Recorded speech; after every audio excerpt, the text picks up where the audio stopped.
দুর্গা পূজা 2025 তারিখ ও পূর্ণাঙ্গ সঠিক সময়সূচি ষষ্ঠী থেকে বিজয়া দশমী পর্যন্ত প্রত্যেকটি তিথি ধরে ধরে লিখিত রূপে আজকের এ পর্বে প্রদান করা হবে।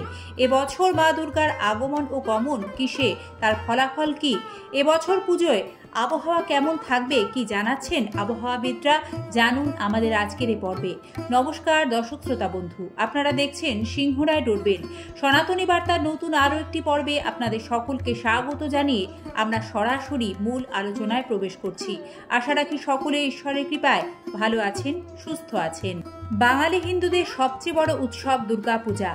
আশ্বিন মাসে শুক্লপক্ষের ষষ্ঠ দিন অর্থাৎ ষষ্ঠী থেকে দশম দিন পর্যন্ত 5 দিন দুর্গোৎসব হয়। এই 5টি দিন যথাক্রমে মহাষষ্ঠী, মহাসপ্তমী, মহাঅষ্টমী, মহানবমী ও বিজয়া দশমী নামে পরিচিত।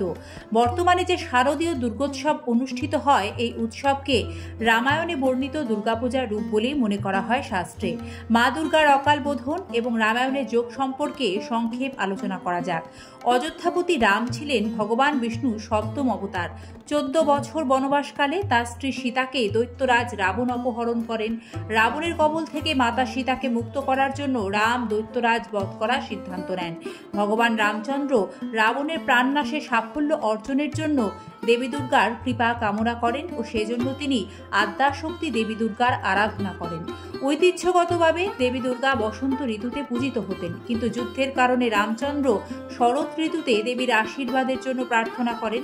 যদিও শরৎকাল দেবদেবীদের ঘুমের সময় বলেই শাস্ত্রে জ্ঞাত, কারণ এ সময় দিন ছোট ও রাত বড় হয়। প্রথা অনুযায়ী দেবী দুর্গার অষ্টমী বিহিত সন্ধি পূজায় 108টি নীল পদ্মের প্রয়োজন হয়, কিন্তু অনেক চেষ্টার পরেও রামচন্দ্র শুধু 107টি পদ্মের ব্যবস্থা করতে পেরেছিলেন। এ সময় নিরুপায় হয়ে তিনি 108তম পদ্মস্বরূপ তার নিজের চোখ উপড়ে নিতে উদ্যত হন।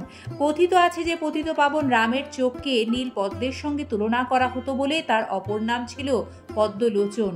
মা দুর্গা ভগবান রামের এক নিষ্ঠতা দেখে খুশি হয়ে স্বয়ং রামচন্দ্রের সামনে আবির্ভূত হন এবং দৈত্যরাজ রাবণকে যুদ্ধে পরাজিত করার জন্য রামচন্দ্রকে আশীর্বাদ করেন।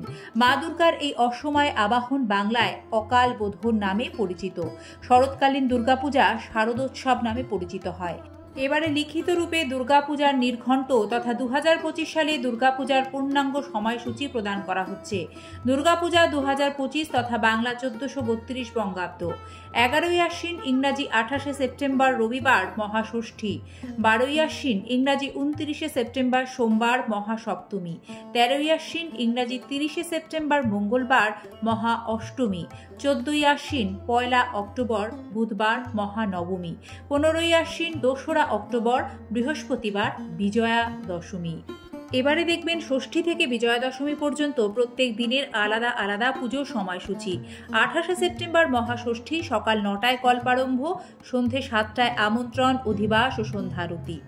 মহাসপ্তমী 29শে সেপ্টেম্বর সোমবার, সপ্তমীর পুজো সকাল 7টায়, কলাবৌ স্নান সকাল 8টায়, পুষ্পাঞ্জলি সকাল 10টায়, ভোগ ও আরতি দুপুর 12টায়, সন্ধ্যারতি সন্ধে 6টায়। সপ্তমী থাকছে বেলা 12টা বেজে 28 মিনিট পর্যন্ত। মহাষ্টমীর অঞ্জলি, কুমারী পুজো, সন্ধি পুজো সময়সূচি। মহাষ্টমী 30শে সেপ্টেম্বর মঙ্গলবার, অষ্টমীর পুজো ভোর 6টা বেজে 30 মিনিটে, কুমারী পুজো সকাল 8টা বেজে 30 মিনিটে, পুষ্পাঞ্জলি সকাল 9টা বেজে 15 মিনিটে, ভোগ ও আরতি সকাল 11টা বেজে 45 মিনিটে। সন্ধি পুজো শুরু হচ্ছে দুপুর 12টা বেজে 25 মিনিটে, সন্ধি পুজো সমাপ্ত দুপুর 2টো বেজে 9 মিনিটে, সন্ধ্যারতি সন্ধে 6টায়। অষ্টমী তিথি থাকছে দুপুর 1টা বেজে 45 মিনিট পর্যন্ত। মহানবমী 2025 নির্ঘণ্ট। মহানবমী 1 অক্টোবর বুধবার, নবমী পুজো সকাল 7টায়, পুষ্পাঞ্জলি সকাল 9টা বেজে 30 মিনিটে, ভোগ ও আরতি সকাল 11টা বেজে 30 মিনিটে, যজ্ঞ দুপুর 12টায়, সন্ধ্যা আরতি সন্ধে 6টায়। নবমী তিথি থাকবে দুপুর 1টা বেজে 45 মিনিট পর্যন্ত। বিজয়া দশমী 2025 তিথি ও সময়।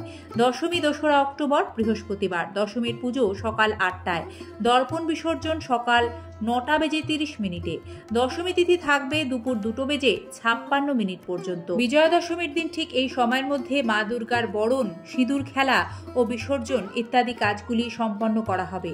2025 সালে মা দুর্গার আগমন কিসে? এবছর মা দুর্গার আগমন হচ্ছে গজে। এর ফলাফল গজ বা হাতি হল শান্তি ও সমৃদ্ধির প্রতীক। শাস্ত্রমতে গজে মায়ের আগমন হলে শস্য শ্যামলা বসুন্ধরা হয়। তবে 2025 সালে মা দুর্গার গমন হচ্ছে দোলা বা পালকিতে, যা শুভ বার্তা বহন করছে না। শাস্ত্রমতে বলা হয় দোলায়াং মকরং ভবেত, অর্থাৎ মা দুর্গা দোলায় আগমন বা গমন হলে মর্তে মহামারী, ভূমিকম্প, অতিমৃত্যু, দুর্যোগ, দুর্ভোগ ইত্যাদি হয়ে থাকে। আবহাওয়াবিদরা বলছেন এবছর দুর্গাপূজায় বৃষ্টিপাতের সম্ভাবনা থাকছে। তবে ভয় কি বন্ধুরা? বাঙালি যেভাবে দুর্গাপূজাকে আত্মস্থ তথা জীবনের অঙ্গ হিসেবে গ্রহণ করেছে, তেমনভাবে কি আর কেউ করতে পেরেছে? মা দুর্গা যে আমাদের ঘরের মেয়ে উমা, মাতৃরূপে বা শক্তিরূপে মা দুর্গা যেমন বাঙালির অন্তর জুড়ে বিরাজ করছেন, তেমনি কন্যারূপে উমা বাঙালির সংসারে এক অভূতপূর্ব আবেগের সঞ্চার করেছে। কথিত আছে গিরিরাজ হিমালয় ও তার স্ত্রী মেনকা কন্যা উমা বা পার্বতীকে বিয়ের পর কৈলাসে শিবের ঘরে পাঠিয়েছিলেন।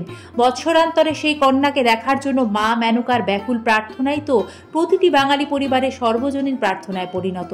ঘরের মেয়ে ঘরে আসবে, তাই বাঙালির ঘরে ঘরে দেখা দেয় আনন্দের শিহরণ। যাই হোক, আমাদের এই দুঃখ দৈন্যের ঘরে শ্বশুরবাড়ি থেকে মেয়ে মাত্র 4 দিনের জন্য আসবে। তাই সব দুঃখ ভুলে আমরা আনন্দে সকলে মেতে উঠব। আর মায়ের কাছে এটাই প্রার্থনা, মা যেন আমাদের শক্তি ও সাহস দেন যে কোনো পরিস্থিতি মোকাবেলা করার। মা, তুমি সকলের মঙ্গল করো। আজ এই পর্যন্তই। শুভ শারদিয়া। আপনাদের সকলকে ধন্যবাদ জানাই আমাদের আজকের পর্বটি সম্পূর্ণ দেখার জন্য। বন্ধুরা, আমাদের এই নতুন প্রচেষ্টাগুলিকে আপনারা এতটা ভালোবাসা দিচ্ছেন, এটা আমাদের অনেক বড় পাওনা। এমনই তথ্য সমৃদ্ধ ভিডিও আগামীতে দেখতে আমাদের সাথে থাকবেন। আজ এ পর্যন্তই। আজ তবে অনুমতি দিন। আর হ্যাঁ, ভিডিওটি ভালো লাগলে আত্মীয় পরিজন, বন্ধু বান্ধব সকলের মাঝে শেয়ার করে দেবেন, একটি লাইক করবেন। সনাতনী বার্তার নিত্য নতুন ভিডিও নিয়ে দেখা হবে আগামী পর্বে। ধন্যবাদ। নমস্কার। জয় মা দুর্গা।